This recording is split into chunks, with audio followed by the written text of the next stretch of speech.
Assalomu alaykum qadrli obunachilar.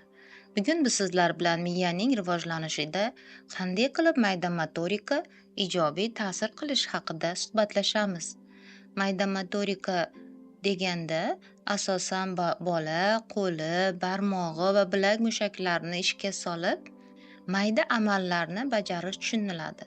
Masalan, tugma qadash, mozaika yig'ish, rasm chizish, bo'yash, loydan biror narsa yasash.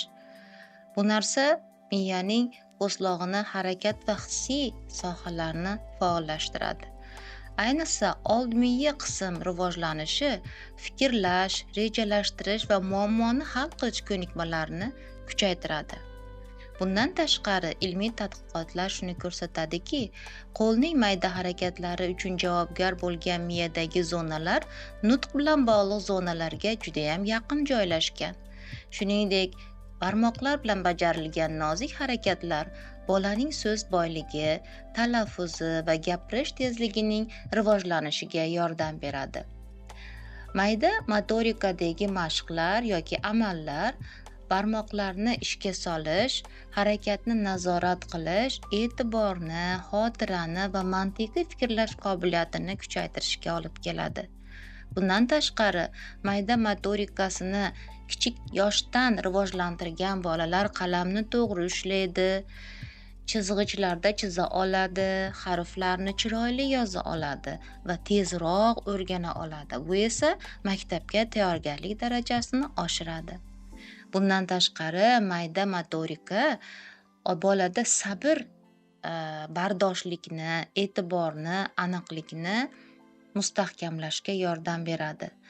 Bunday bolalar kelajakda kasbga oson o'rganadi, qiyinchiliklarni oson yengadi va ayniqsa mayda detalli narsalarga ham sabr-bardosh bilan erishadi.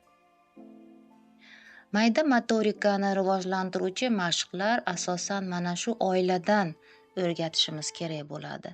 Ayniqsa kichik yoshli bolalarni loy o'ynash, turli xil plastindan narsalar yasash, qum o'ynash yoki oddiy xamirdan narsalar qilayotganimizda birgalikda qilishlari juda ham yaxshi foyda beradi.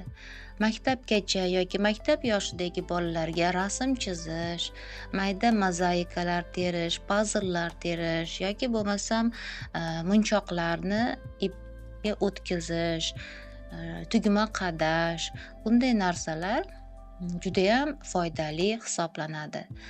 Qadrli onajonlar, uy sharoitida bolalarni mayda qo'l motorikasini rivojlantiruvchi mashqlarni bajarishga yordam beringlar. Ularga o'zingiz birgalikda bajarib, bardoshlilik va sabrda o'rnak bo'linglar.